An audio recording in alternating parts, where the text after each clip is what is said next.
ప్రజాపాలనను దృష్టిలో ఉంచుకుని బడ్జెట్లో నిధులు కేటాయించామని ముఖ్యమంత్రి రేవంత్ రెడ్డి తెలిపారు. 8 ఏళ్లుగా ప్రభుత్వ ఉద్యోగులకు 1వ తేదీన జీతాలు ఇవ్వలేని పరిస్థితిలో గత ప్రభుత్వం ఉందని సీఎం విమర్శించారు. హైదరాబాద్ బట్టినాగులపల్లిలో అగ్నిమాపక శాఖ పాసింగ్ అవుట్ పరేడ్లో ఆయన పాల్గొన్నారు. 483 మంది శిక్షణ పూర్తి చేసుకుని పాసింగ్ అవుట్ పరేడ్ నిర్వహించిన ఉద్యోగులను సీఎం అభినందించారు. డిసెంబర్ 3న ప్రజాప్రభుత్వం ఏర్పడిన తర్వాత 31,000 మందికి నియామక పత్రాలు అందజేసిన వారిలో మీరు కూడా ఉండటం సంతోషకరమంటూ సీఎం వ్యాఖ్యానించారు. ప్రజాప్రభుత్వానికి ఏడాది పూర్తి కాకముందే 60,000కు పైగా ఉద్యోగాలను భర్తీ చేస్తున్నామని రేవంత్ రెడ్డి పేర్కొన్నారు.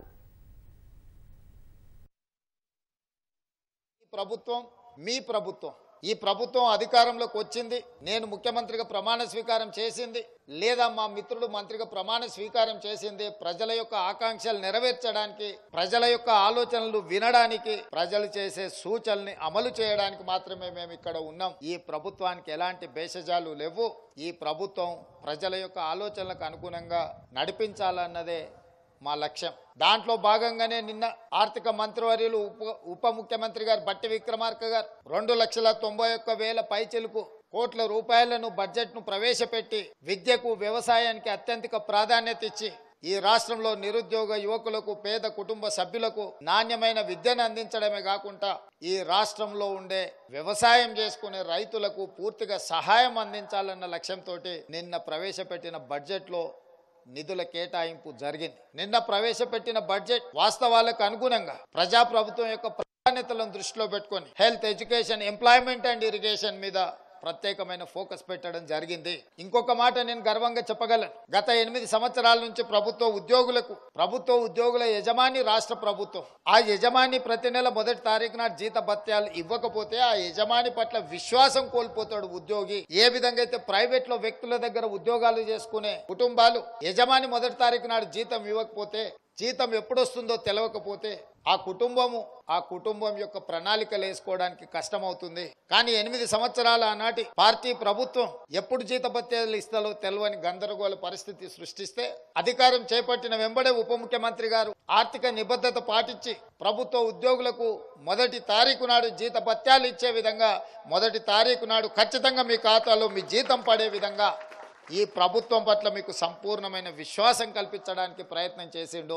ఈ ప్రభుత్వం కోసం సేవలు అందించి రిటైర్ అయిన ఉద్యోగులకు పెన్షన్ మీదనే ఆధారపడి ఈరోజు జీవితం గడుపుతున్న వాళ్లకు పెన్షన్ ఎప్పుడు వస్తుందో కూడా తెలియకపోవడం అనేది నిజంగా వాళ్లకు చాలా ఇబ్బందికరం. ఎందుకంటే 60 సంవత్సరాల తర్వాత ఉద్యోగ పదవీ విరమణ చేసిన తర్వాత ఆరోగ్యం బాగలేకపోయినా, పిల్లల విద్యల కోసం నిధులు అవసరమైన, పెన్షన్ మీద ఆధారపడ్డప్పుడు ఆ పెన్షన్ ఎప్పుడు వస్తుందో తెలియకపోతే కూడా ఆ కుటుంబాలు ప్రణాళికను చేసుకోవు. అందుకే ఈరోజు ఈ ప్రభుత్వం అన్ని అంశాలను దృష్టిలో పెట్టుకొని మీకు ఉద్యోగ భద్రత కల్పించడమే కాకుండా మీరు చేసిన శ్రమకు 1వ తారీఖు నాడు మీ జీతభత్యాలు చెల్లించడానికి ఒక స్పష్టమైన నిర్ణయంతో ముందుకు వస్తుంది. 30,000 ఉద్యోగాలు 90 రోజుల్లో నియామక పత్రాలు ఇవ్వడమే కాదు, ఇంకొక 90 రోజుల్లో ఇంకొక 30,000 ఉద్యోగాలకి వాళ్ళ నోటిఫికేషన్లు ఇచ్చినాం.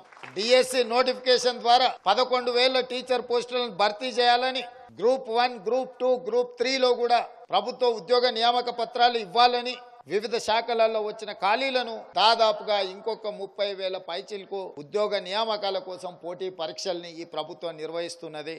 అంటే ఈ ప్రభుత్వం అధికారంలోకి వచ్చి సంవత్సరం తిరగక ముందే 60,000 పైచిలకు ప్రభుత్వ ఉద్యోగ నియామకాలు అందించడం ద్వారా మా చిత్తశుద్ధిని నిరూపించుకొని నిరుద్యోగ యువకులకు ఈ ప్రభుత్వం పట్ల నమ్మకం, విశ్వాసం కల్పించి రాష్ట్ర ప్రభుత్వంలో ఏర్పడే ప్రతి ఖాళీని జాబ్ క్యాలెండర్ ద్వారా మీకు ఉద్యోగాలు అందించాలన్నదే మా ప్రభుత్వం యొక్క లక్ష్యం. ఇవాళ మా ప్రభుత్వం తీసుకుంటున్న కార్యక్రమాలు కొంతమందిని విద్యార్థులు అక్కడక్కడ పరీక్షలు వాయిదా వేయమని కొన్నిసార్లు మాట్లాడుతున్నారు. మీరు ఏదున్నా నిరసన తెలపాల్సిన అవసరం లేదు, ఆందోళన చేయాల్సిన అవసరం అంతకంటే లేదు. మంత్రులు ఎప్పుడు అందుబాటులో ఉంటారు. మంత్రులను కలవండి, విజ్ఞప్తి చేయండి. ఉన్నతాధికారులను కలవండి, విజ్ఞప్తి చేయండి. తప్పకుండా మీరేమైనా సహేతుకమైన సమస్యను ఈ ప్రభుత్వం దృష్టికి తీసుకొస్తే ఆ సమస్యని పరిష్కరించడానికి మీ అన్నగా, రేవంత్ అన్నగా ఎప్పుడు మీ పట్ల నిబద్ధతతో పనిచేస్తా అని చెప్పి నేను ఈ సందర్భంగా తెలియజేస్తున్నాను.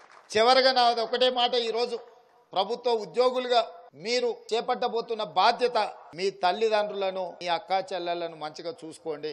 మీరందరు గ్రామీణ ప్రాంతాలలో నుంచి, ఉమ్మడి కుటుంబంలో నుంచి వచ్చిన వాళ్ళే అని నేను నమ్ముతున్నాను.